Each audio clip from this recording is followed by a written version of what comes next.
자, 오늘 하나님의 말씀의 제목을 메시아의 계산은 정확했습니다. 이렇게 적었습니다. 오병이어하고 메시아의 계산법하고 어떻게 관계가 있느냐? 아주 밀접한 관계가 있습니다. 오늘 하나님의 말씀을 이제 시작하면서 여러분에게 이런 질문을 같이 생각을 해보도록 드리겠습니다. 자, 이 말씀 메시지를 이제 들으시면서요. 사복음서가 마태복음, 마가복음, 누가복음, 요한복음 사복음서가 똑같이 기록한 예수님의 기적은 이거 하나밖에 없습니다. 다시 한번 말씀드리면 네 권의 복음서 저자들이 복음서를 기록했는데 마태복음, 마가복음, 누가복음, 요한복음을 각각 기록하면서 어떤 거는 공관복음에 있고 요한복음에 넣고 어떤 거는 요한복음에 있고 다른 복음서에는 없고 이러는데 네 권의 복음서가 똑같이 기록한 예수님의 기적은 한 개밖에 없습니다. 그래서 오늘 여러분 예배에 참석하신 여러분에게는 아주 큰 행운이고 축복입니다. 왜냐하면 이 기적은 우리들에게 참으로 많은 중요한 사실을 전해주기 때문에 그렇습니다. 자, 그렇다면 여러분 오늘 제가 말씀드리는 동안 또 이 메시지가 전달되는 동안 마음속으로 한번 생각을 해보십시오. 왜 예수님은 아니면 왜 하나님은 이 기적을 4개의 복음서에 다 기록하도록 하셨을까? 한 곳에만 기록해도 중요한 말씀입니다. 2곳에 기록하면 말할 것도 없지요. 3곳에 기록됐다고 그러면 아주 중요한데 아주 강조를 하셨는데 4곳에 기록되면서 단 하나 이 기록을 우리에게 주셨는데 왜 기록했을까? 질문을 가지시고 제가 드리는 말씀을 잘 들어주시길 바랍니다. 자, 하나님의 메시아가 세상에 오셨습니다. 세상에 오셔서 이제 하늘나라의 복음을 증가하기 시작을 했죠. 점에 회개하라, 천국이 가까웠다. 예수 그리스도의 복음의 시작이라 그러면서 복음이 선포되기 시작을 했는데 이 복음이란 말을 전하기 시작을 했습니다. 그리고 이 복음은 The Kingdom of God, 하늘나라에 관한 것들을 세상에 알려주러 오셨습니다. 그러니까 하늘나라가 있는데, 하늘나라가 준비됐는데 그 하늘나라가 어떻게 생겼고 어떻게 해야 가고 누가 갈 수 있고 어떤 자격으로 가고 이런 것을 예수님이 전하러 오셨습니다. 때로는 기적으로 전하시고 또 어떨 때는 이제 능력을 통해서 전하시기 시작을 하셨습니다.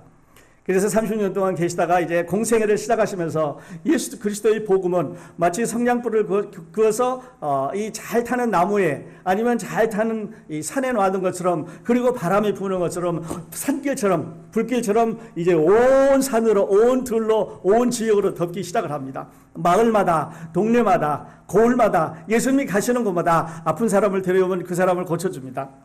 또 이제 갈릴리 바다를 지나가실 때는 풍랑이 장전해지는 경우도 있었습니다. 중풍병이 걸려서 도저히 고칠 수 없는 치료 불가능한 사람이 치료를 받습니다. 사탄이 마귀가 물러가고 여러 가지 현상들이 일어나는데 이런 기적을 일으킨 사람은 아직 역사상 아무도 없었습니다. 또 이와 같은 큰 권위를 가지고 지금까지 하늘나라는 이렇다 하고 말씀하신 분은 아무도 없었습니다. 물론 구약성경에 이제 선지자들이 내려와서 하늘나라에 가서 조금씩 부분적으로 얘기를 했지만 파셜리 부분적으로 조금은 얘기했지만 그러나 전체적으로 이렇게 마스터 스크린을 가지고 얘기해 주신 분은 아무도 없었습니다. 그러니까요, 그 주위에 신체적으로 도움이 필요한 사람들이 모여듭니다. 아픈 사람이죠. 영적인 도움이 필요한 사람들이 모여듭니다. 왜냐하면요, 지금까지 모세를 통해서 선지자를 통해서 그 이스라엘 백성들에게 이스라엘에게 전해준 이야기하고는 그 내용이 전혀 다르지요. 예수님은 전에도 말씀드렸습니다만 구약 성경에 적혀 있는 하나님의 메시아의 그 왕국의 시스템을 리페어하러 이 세상에 이머전시로 내려온 111로 구로 내려온 이머전시맨이 아니에요. 전부 이걸 다 이제 처리하고 새로 뉴 킹덤 아니면 뉴 시스템 아니면 뉴 메시지를 전달하러 오신 그런 분입니다. 그러니까 사람들이 인산인해로 모여드는 거죠. 실 겨를이 없습니다. 그래서 지난주에는 우리가 말씀을 드렸습니다마는 예수님께서 이제 혼자 사역을 하시다가 제자들을 가리켜서 이제 내보내기 시작했습니다. 그래서 단기 선교를 보냈죠. 12명을 2명씩 짝지어서 6짝으로 보냈습니다. 가서 너희가 한번 해봐라. 귀신도 쫓아내고 아픈 사람도 고쳐주고 이제 사람들이 어떤가 알아보라. 이렇게 보내고 나서 그리고 세례 요한이 이제 처형당하는 그런 광경을 지난주에 보셨습니다. 세례 요한이 죽고 그리고 이제 제자들이 돌아와서 보고를 합니다. 이제 자기들이 경험했던 얘기를 이제 단기 선교 보고를 예수님에게 하고 있는데 사람들이 어찌 알았는지 모여들기 시작을 하는 거죠. 그리고 오늘 말씀은 거기에서부터 시작을 합니다.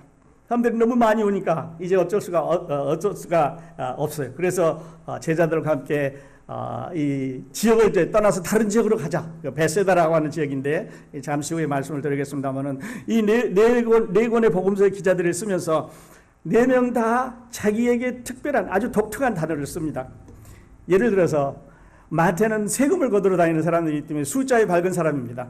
그래서 이제 무역량이 얼마인데 여기다 10% 세금을 매기면 얼마를 거둬들일 수가 있는 계산이 아주 정확한 사람이기 때문에 이 사람은 계산법을 사용해서 남자만 5,000명이고 여자하고 아이들은 제외했다고 하는 숫자가 마태는 기록을 했습니다. 그 다음에 여기 있는 이 마가는 아주 젊은 사람이고 박력 있는 사람입니다. 그래서 예수님께서 이제 50명씩 100명씩 앉으라 그랬을 때 거기에 잔디가 많았다라고 잔디를 기록한 사람은 마가밖에 없습니다. 잔디가 많았다고 하는 이야기는요. 그냥 들어보면 그 잔디가 있었나 보다. 그런데 거기 푸른 잔디가 있었다는 걸로 봐서 이 푸르라고 하는 유말은 계절적으로 봐서 늦은 봄이라는 얘기입니다. 그리고 모든 것을 로직하게 자세히 이렇게 논리적으로 기록하는 요한은 6월절이 가까움에 이렇게 기록을 했습니다. 그러므로 6월절이라는 말과 그 다음에 잔디가 있었던 말을 종합해 보면 아마 3월이나 4월쯤 늦은 봄으로 해서 잔디가 푸르르하게 됐을 거다라고 하는 것을 우리가 생각을 해볼 수가 있는 거죠. 성경은 그러니까 서로 이렇게 관련성이 있습니다. 그래서 어쨌든 간에 이 4명의 제자들이 이제 기록을 하고 우리에게 이제 많은 메시지를 전해주는데 이 말씀을 보면은 구약 성경의 2가지 사건을 연상해 볼 수 있습니다. 그냥 여기 그냥 있는 게 아니고요. 이 기적이 그냥 여기 기록되어 있는 게 아니고 우리가 뒤돌아보면 하나님께서 일으켰던 그 기적의 구약 성경의 사건들을 생각해 보는데 이스라엘의 광야 생활을 한번 생각을 해 보십시오. 이스라엘의 남자만 60만 명이 모였습니다. 그리고 그 많은 사람들이 텐트를 치고 살고 있습니다. 그리고 이제 40년의 광야를 지나가는데 아침에도 일어나 보면 모래밭입니다. 사막이니까 햇빛은 뜨겁고 바람은 불고 그리고 텐트 속에 삽니다. 그 다음 날도 일어나 보면 그렇게 되는 거지요. 그래서 한날은 이제 이스라엘 백성들이 불평을 하기 시작했습니다. 모세와 아론한테 가가지고 차라리 우리가 애굽의 종으로 있을 때는 거기서 이제 먹고 싶어 종으로 자유는 없었지만 배는 불렀다니 고기도 먹을 수 있었고 오이도 먹을 수 있었고 이제 부추도 먹을 수 있었고 이런 우리말로 번역이 되어 있습니다만은 그런데 이게 뭐냐 하고 불평을 하니까 하나님 앞에 모세가 가서 이제 섰습니다. 그리고 하나님과 대화를 합니다. 하나님, 이 백성들이 고기를 먹고 싶어 하는데 이 백성들에게 어떻게 고기를 줄 수 있겠습니까? 생각해보세요. 여기는 광야입니다. 그러니 소도 양도 짐승도 없습니다. 뿐만 아니라 여기서 살라고 그러니 우리가 가서 아무리 돈이 많이 있다고 한들 이 주변 사람들에게 몇 마리 소를 사야 남자만 60만 명, 200만 명 정도의 사람을 먹일 수가 있겠습니까? 그러니 하나님 이거 불가능한 얘기 아닙니까? 그때 하나님께서 그렇게 말씀하십니다. 내가 너희에게 하루만 아니라 이틀만 아니라 한 달뿐만 아니라 입에서 고기 냄새가 나도록 고기를 공급해 주겠다. 그렇게 얘기를 했을 때 이 백성들은 긴가민가합니다. 여러분 아시는 대로 이제 메추라기가 날아오기 시작하는 거죠. 동풍에 메추라기가 나와서 땅이 덮이는데 오늘도 그 다음 날도 계속해서 저녁 때에 메추라기가 날아오는데요. 200만 명이 한 개씩 먹으면 200만 개입니다. 하루에 2개 먹었다고 치면 숫자는 헤아릴 수 없는 거지요. 이 메추라기는 잠시 말씀드리겠습니다만 이 메추라기는 땅에서 나는 풀을 먹는다든지 아니면 사람들이 주워 먹인 모이를 먹고 자라는 메추라기가 아닙니다. 하늘에서 떨어진 거죠. 그러므로 원료가 달랐습니다. 그렇기 때문에 얼마나 맛이 있었겠나 하는 것을 이제 생각을 해볼 수가 있는 거죠. 이스라엘의 광야 생활, 모세가 이스라엘 백성들에게 이제 이 백성을 내가 어떻게 먹이겠습니까? 걱정하지 마라. 그래서 그 메추라기는 하늘에 있는 농장에서 쏟아져 내렸습니다. 매일같이 쏟아져 내렸는데 그 양이 얼마였는지, 그 숫자가 얼마였는지 우리는 계산이 안 됩니다. 아마 무지하게 겁나게 징하게 많았을 거다라는 생각 외에 표현할 수 있는 방법이 없는 거지요. 두 번째는요, 엘리사라고 하는 선지자가 있었습니다. 이 엘리사가 기적을 많이 이제 일으켰는데, 하루는 수넴년이라고 하는 여자를 만나서 대화를 하는 광경이 열왕기하 4장에 나옵니다. 이 여인이 남편이 죽고 아들 둘이 남았는데 빚을 많이 지니까 빚쟁이가 와가지고 너 빚을 못 갚으면 아들을 데려가겠다 이렇게 말합니다. 그러니 남편 죽은 여인에게 아들까지 빼앗긴다고 하는 것은 이 여인으로서는 도저히 당할 수 없는 슬픔이지요. 그래서 엘리사에게 찾아가가지고 이런 사실을 이야기를 합니다. 그때 엘리사가 말하지요. 너희 집에 남은 게 뭐냐? 네, 우리 집에 기름 한 병 남았습니다. 그런데 그걸 팔아가지고는 돈 빚을 갚을 수도 없고, 이것은 우리가 진 빚에 대해서 전혀 가당치 않은 아주 작은 액수입니다. 그래서 엘리사가 이렇게 말합니다. 동네에 가가지고 집집마다 다니면서 큰 그릇을 하나씩 얻어와라.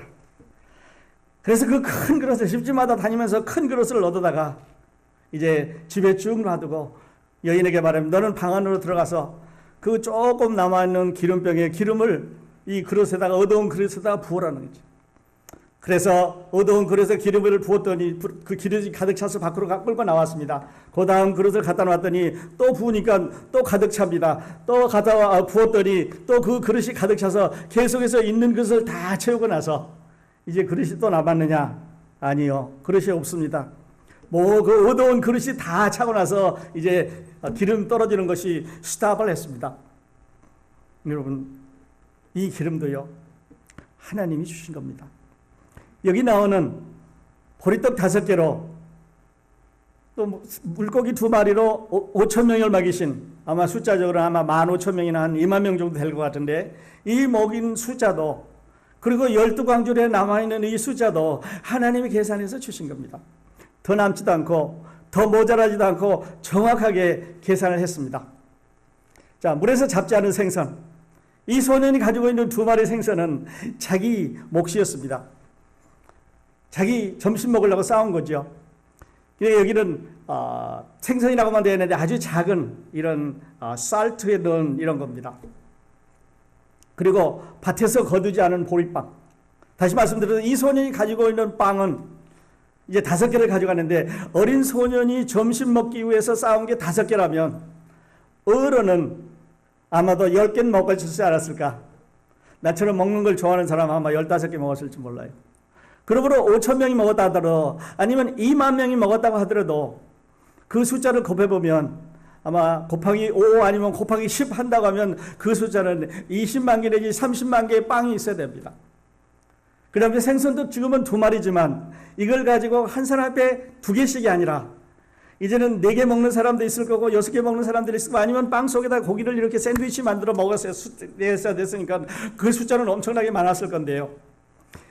이 아이가 가지고 온 보리빵은 보리로 만들은, 땅에서 자라는 보리로 만들었습니다.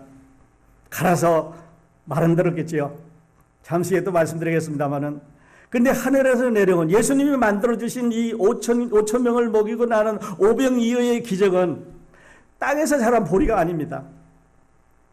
땅에서 언제 심었습니까? 빵공장에서 누가 만들었습니까? 하늘에서 내려왔기 때문에 하늘에서 만든 원료를 했습니다. 물고기 2마리도 물에서 헤엄친 적이 없는, 아니면 물속에 들어가 본 적이 없는 생선으로 그 많은 백성들을 먹였으니까 맛이 어땠을까 하는데 의문을 가져봤습니다. 맛이 어땠을까? 그러니까요, 아마 이랬을 것 같아요. 하늘에서 내려왔으니까, 하나님이 주셨으니까 no contamination, no pollution. 요즘 우리가 건강 걱정을 많이 하는데 무슨 농약을 친다든지 화학 물질을 붓는다든지 이렇게 해서 전혀 그런 거하고 상관없는 깨끗한 이런 음식이었을 것 같아요. 맛이 아주 신선했을 겁니다. 잠깐 더 소개해드리면요, 여러분, 우리 하늘나라에 가셔서 여러분이 하늘나라에 올라가셔서 이제 영적인 음식을 주시게 되는데 그 영적인 음식의 맛이 이러지 않았을까 생각을 해봅니다. 우리 육식에는 음식이 필요합니다. 그래서 그 음식으로 인해서 사람들의 마음을 너희에게 육신적으로 음식이 필요한 것처럼 영적으로도 영원한 양식, 영의 양식이 필요하니까 너희가 5천 명을 먹임으로 하나님이 먹여주신 것처럼 이제 하늘나라에 가기 싫은 영원한 양식 예수 그리스도의 생명의 말씀을 너희가 들어야 하늘나라에 갈 수 있다고 하는 것을 지금 두 비유를 통해서 우리에게 전달해 주는 게 오늘 전해주는 하나님 말씀의 메시지입니다. 맛이 어땠을까요? 굉장히 좋았을 겁니다. 그래서 두 사건을 다시 올라가서 비교를 해보면 하나는 모세, 하나는 엘리야. 이 사건이 이제 하나님께서 공급해 주셨던 그리고 이 5천 명을 먹일 수 있는 이 기사에 나오는 이 예수 그리스도를 통해서 공급해 주시는 오병이어의 기적의 전초입니다. 그러므로 예수님은 하늘에서 내려오는 이 떡을, 이 고기를, 아니 이 생선을 사람들에게 전해주는 일을 했을 거고 그때 웨이터는 제가 계산해 보니까 12명이었을 것 같아요. 웨이터들이 열심히 달렸는데 그 12명의 웨이터는 예수님 제자들이지요. 아마 빵 그릇을 들고 부지런히 뛰어다니면서 웨이트를 했을 거예요. 어떤 사람은 많이 먹으니까 10개 주십시오. 어떤 사람은 5개만 주십시오. 어떤 사람은 부스러기 주십시오. 어떤 사람은 이러한 이유로 인해서 웨이터들이 열심히 이 많은 사람들에게 서브를 했을 겁니다. 그런데요, 우리 오병이어의 사건을 생각하면서 이 소년을 잊어버려서는 안 됩니다. 자기 점심 먹을 것을 예수님에게 내놨습니다. 만일에 이 소년이 이 점심 먹을 걸 안 내놨다. You kidding? No way. It's my lunch. Go away.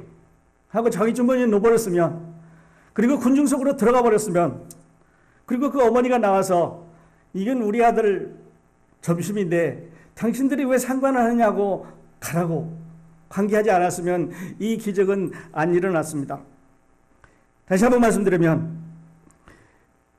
사복음서가 기록된 이 기적, 그리고 2000년 역사를 지나가면서 주일학교마다, 교회마다, 설교할 때마다, 성경 공부할 때마다, 사람들을 가르칠 때마다 이 오병이어가 기적된, 이 설교되는, 이 말씀되는, 이 증거되는 이 사건의 출발은 어디에 있었냐면 이 이름도 없습니다. 이 소년 잘했다고 칭찬도 안 받았습니다. 너 몇 살이냐, 어디 살았느냐 물어보지도 않았습니다. 그냥 소년 거 뺏었는지 아니면 얻어왔는지 성경은 기록이 없지만, 4명이 다 그거에 대해서 기록이 없지만, 이 소년에 대해서 알려진 바가 없지만, 그러나 그 소년이 내놈으로 인해서 기적은 일어났습니다. 여러분, 하나님은 이렇게 쓰시는 것 같아요. 여러분, 우리도 하나님께서 이렇게 쓰시기를 원하십니다. 이름도 없습니다. 그런데 가진 거는 있었습니다. 그래서 그거를 오포했을 때 놀라운 기적이 일어났습니다. 다시 한번 말씀드리면 칭찬을 받은 적이 없습니다. 그 소년 잘했다 칭찬한 적이, 예수님 말씀 칭찬한 적이 없습니다. 그래서요, 여러분, 우리가 어디에 서 있는가, 또는 무엇을 가지고 있는가, 어떻게 쓰임을 받을까 하는 것은 하나님이 부르실 때 응답해 주는 게 맞는 것 같습니다. 나는 보잘것없으니까, 나는 드릴 것 없으니까, 나는 하나님 당신 앞에 오프할 게 없으니 이제는 드릴 게 없습니다, 이렇게 하기보다는 이 소년처럼 자기가 가지고 있는 거, 주머니 안에 가지고 있는 거, 이거를 이제 드렸다고 하는 그런 말씀이 됩니다. 제자들에게 물었습니다. 우리 잘 아는 말씀, 본문을 잘 알기 때문에 그냥 지나가겠습니다. 제자들에게 묻습니다. 그 근처에 제일 잘 아는 사람 4명이 있었습니다. 베드로, 앤드루, 그리고 이제 요한, 야고보, 거기서 자란 사람들이에요. 그래서 묻습니다. 어디서 이 사람들을 먹일고, 여기는 광야고 200데나리온 1년치 봉급이 들어가는데 설령 돈이 있다 한들 어디 가서 이 많은 사람들을, 이 2만 명에게 20만 개나 30만 개의 조그마한 크래커를 사다가 먹일 수가 있겠습니까? 불가능합니다. 예수님이 그 사람들에게 지혜를 구하기 위해서, 그 사람들에게 좋은 안서를, 좋은 대답을 구하기 위해서 어디서 살 수 있느냐 모르기 때문에 물어본 거 아니에요. 만일에 모르기 때문에 물어봤다고 하면 오늘 우리는 교회 문 닫고 집에 가는 게 낫습니다. 그런 신이라면, 만일에 그런 영화라면 그 사람이 우리가 믿는 하나님이라면 그분은 우리보다, 과학자들보다, 머리가 좋은 사람보다, 좋은 학교 나온 사람보다, 훌륭한 사람보다 나은 게 한 개도 없습니다. 어디가 사야 되냐, 얼마치 사야 되냐, 누가 팔겠느냐 몰라서 물어봤다면 대답 안 되는 거예요. 그런데 예수님은 아셨어요. 광야라는 것도 아셨고, 빵 공장이 없다는 것도 아셨고, 이 제자들이 그렇게 할 거라는 것도 아셨고, 여기서 오프할 수 있는 거는 손이 가지고 온 이 보리빵 5개하고 이 생선 2마리밖에 없다는 것도 아셨습니다. 그러니까 여호와죠. 그러니까 하나님이십니다. 그래서 우리가 믿습니다. 그래서 우리는 우리의 생명과 우리가 가지고 있는 모든 미래와 우리의 영혼까지를 그분에게 맡길 수 있는 것은 그가 He knows everything for us. He knows you. He knows me. He knows all of us. 우리 안에 있는 것, 우리 생각하는 걸 아십니다. 그래 우리 믿는 거죠. 우리 죄도 아십니다. 우리의 잘못도, 우리 weakness, 약한 부분도, our strengths, 강한 부분도 그분이 아십니다. 사랑하는 여러분, 그래서 우리 그분을 믿습니다. 그래서 우리 그분을 여호와라고 부르면서 믿고 있는 거죠. 여러분 혹시 우리 가운데 아직도 죄 문제, 이 한나라 하기 위해서는 꼭 제거해야 되는, 꼭 없애야 되는 이 죄 문제 아직도 갖고 계시면요, 오늘 예배 끝나기 전에 이렇게 하시고 이렇게 외쳐주세요. 주님, 내 죄를 당신이 사해 주신 것을 믿습니다. 나를 용서해 주시니 감사합니다. 그리고 감사합니다 하고 돌아가시길 바랍니다. 그걸 뒤돌아서 그런데요, 이건 남겨주세요, 이렇게 하지 마시고 그냥 가시기 바랍니다. 우리의 모든 죄값 갈보리산 십자가에서 다 갚으셨습니다. 다 갚으셨습니다. 다라는 말에 조심하셔야 됩니다. 그런데 어떤 사람들은 갈보리산 십자가에서 갚으셨는데 내가 이것을 뭐를 해야 된다고 말합니다. 그러면 갈보리산 십자가에서 다 갚으셨다는 이 다란 말은 다시 정의를 해야 된다는 말이니까 성경을 다시 적으셔야 돼요. 이거를 거짓 복음이라고 말합니다. 사람들은 그렇게 복음을 변경시켰습니다. 사람들은 그렇게 복음을 가짜로 만들었습니다. 그래서 예수 그리스도의 죽음에다가 뭔가를 더해야 되고 뭔가를 빼내야 되는 것처럼 교리를 만들고 교파를 만들고 또 이렇게 만들었습니다. 그런데요, 성경은 그대로 믿으시면 됩니다. 다 갚으셨습니다. 우리가 할 일이 없어요. 우리가 할 일은 믿는 일입니다. 그리고 그를 섬기는 그와 같은 일이 우리에게 남아있는데요, 하나 더 말씀드린다면 타이밍입니다. 타이밍. 모든 일은 타이밍이 있는 것 같아요. 소년이 그날 도시락 싸갖고 간 거 우연히 된 걸까요? 아니면 사람들이 그곳에 모여서 5,000명이나 되는, 아니면 2만 명이나 되는 사람들이 빈들에 모여서 식량을 구한 거 우연일까요? 그들에게는 배고픔을 해결할 수 있는 대책이 필요했습니다. 또 그들에게는 영적인 무슨 변화가 필요했습니다. 그렇기 때문에 모여들었습니다. 그들에게는 정치적으로 로마로부터 속박을 해서 벗어나야 된다고 하는 어떤 큰 디맨드가 그들의 마음속에 있었습니다. 예수 그리스도에게는 한나라의 복음을 전해야 된다는 사명이 있으셨습니다. 그러므로 백성들의 요구와 예수 그리스도가 전해야 되는 이 일은 여기에서 맞는 거죠. 하나 더 말씀드리면, 이 사건은 제자들에게 아주 무지하게 큰 도전을 줬습니다. 정말 훌륭하시다.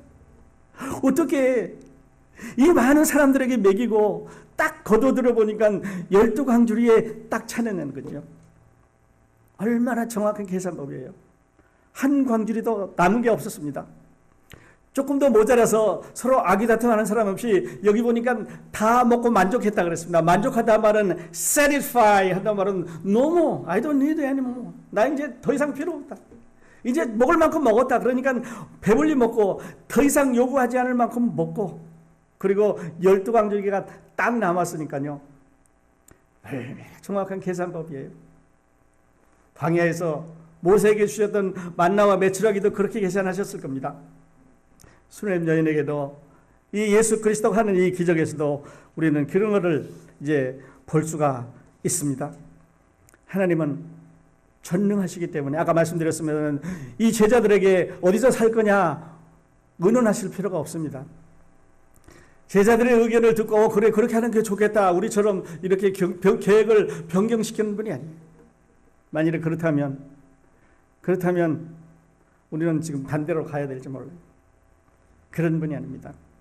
하나님은 전능하시기 때문에 모든 것을 다 하시기 때문에 그들 속에 그들의 생각 속에 그들의 계산 속에 그들의 방법 속에 살아 계시기 때문에 여러분 안에 우리 안에 교회 안에 살아 계시기 때문에 우리가 그에게 필요한 것을 구하는 것입니다. 그가 우리에게 주신 영원한 생명을 우리가 받고 우리가 가지고 있는 것을 통해서 그를 오프하고 그를 섬기게 그렇게 되는 것입니다. 시간이 많이 가는데요. 벳세다. 이 지역이 지금 벳세다라고 하는 지역입니다. 아까도 말씀드렸습니다만 벳세다라는 지역은 누가복음에만 나옵니다. 여자와 아이들을 언급한 사람은 마태고요. 그 다음에 잔디가 있다고 표현해 준 사람은 마가입니다. 그리고 그 기적이 있은 다음에 생명의 떡에 대해서 연결해서 설명을 해준 분은 요한이에요.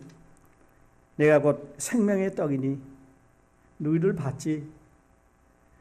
육신을 위해서는 떡이 필요한 것처럼 영혼을 위해서는 예수 그리스도를 믿어야 된다.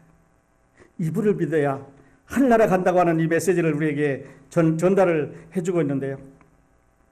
거기에 가면 지금 봐온 대로 질병이 질병일 수가 없습니다. 불치병 질병일 수가 없습니다. 난치병 불병일 수가 없습니다. 자연재해 이거는 재해가 될 수가 없습니다. 예수 그리스도가 이제 스탑을 시키셨지요. 사탄이 들어올 수가 없습니다. 배고픈 것 존재할 수가 없습니다. 목마른 것 있을 수가 없습니다. 그래서 요한계시록을 기록하면서 하늘나라 그 풍경에 대해서 얼마나 아름답게 기록했는지요. 그리고 그 사실을 그것을 우리에게 예수 그리스도는 전하로 내려오셨습니다. 여러분 그 나라가 여러분 그곳이 여러분과 저를 준비해놓고 있습니다. 여러분과 저를 위해서 준비해놓고 계십니다. 그런데 그곳에 가는데 한 가지 조건을 붙이셨습니다. 그 조건은 성경 공부 많이 해야 되고 찬송 많이 해야 되고 뭐 이쁘게 생겨야 되고 뭐 머리가 좋아야 되고 그런 게 아니에요. 그러려면 하나님은 사람 차별하는 하나님이지 누구든지 저를 믿으면 아이도 어른도 노인도 젊은이도 늙은이도 공부 잘하는 사람도 머리 나쁜 사람도 머리 좋은 사람도 색깔에 상관없이 누구든지 저를 믿으면 간다 그랬습니다. 얼마나 공평하신 하나님인지요. 예수 그리스도는 그를 믿는 사람들에게 영원한 생명을 오프하시기 위해서 오셨고 이 기적은 육신적인 것을 통해서 영적인 이런 거듭나는 것을 말씀을 하고 있는데 이 베세다는 잘하는 사람이지만 이 지역을 잘 알고 있는 사람들이었는데 이렇게 이 기적을 일으킨 장소였는데 그 베세다 사람들은 회개를 안 했습니다. 그래서 마태복음 11장 21절하고 누가복음 10장 13절에 이렇게 얘기했습니다. 화 있을진지여 고라시나 화가 있을진지여 벳세다야. 이 벳세다가 지금 여기서 기적을 일으키는 장소입니다. 너에게 행한 모든 권능을 두로와 시돈에서 행하였다면 저희가 벌써 베옷을 입고 세에 앉아 회개하였으리라. 내가 너에게 이르노니 회개하지 않으면 심판을 받는다. 벳세다가 그 많은 사람들에게 아마 그 주민들 모두에게 이런 기적을 보여주셨는데 그 사람들이 믿지를 않았습니다. 그래서 뒤에 가서 벳세다를 화하실지언정 woe to you 이렇게 이제 경고를 하셨습니다. 자, 우리 결론을 내십시다. 4개의 기자들이 4개의 기록하는 복음서 기자들이 왜 다 기록했을까? 이만큼 중요하기 때문에 그는 하나님이시다. 예수 그리스도는 하나님이시다. 그리고 그를 믿으면 영원한 생명을 얻는다고 하는 게 이분들이 기록한 목적입니다. 예수 그리스도는 하나님입니다. 그들이 하나님이었을 뿐만 아니라 여러분과 저의 모든 필요를 공급해 주는 하나님이십니다. 그리고 그 하나님은 지금 여러분의 마음 가운데 와 계십니다. 여러분 이 아침에 이 하나님 한번 만나보지 않으시겠습니까? 여러분이 그 하나님, 여러분 마음을 문을 여시고 주님 내 마음에 들어오십시오. 내가 당신을 섬기겠습니다. 내가 당신을 따라가겠습니다. 이렇게 한번 오보해보지 않으시겠습니까? 그는 하나님이십니다. 그 하나님, 여러분의 마음 가운데 들어오기를 원하시는 하나님이십니다. 누구든지 그를 믿으면 영원한 생명을 얻는다고 하는 게 오늘 메시지의 포인트입니다. 그래서 요한은 이 말씀을 드리고 마치긴데 요한복음 20장 30절과 31절에서 예수께서 제자들 앞에서 이 책에 기록되지 아니한 다른 표적도 많이 행하셨으나 오직 이것을 기록하면 너희로 예수께서 하나님의 아들 그리스도이심을 믿게 하려 하며 또 너희로 믿고 그 이름을 힘입어 생명을 얻게 하려 합니다. 그 생명은 영원한 생명입니다. 하늘나라 그 생명, 그것을 전하기 위해서 내려오신 예수 그리스도가 살아계신 바로 그 나라에 가는 생명입니다. 여러분이 예수 그리스도 그분을 여러분과 친분을 맺는 귀한 은혜, 축복의 예배가 되시기를 축원드립니다. 기도하겠습니다.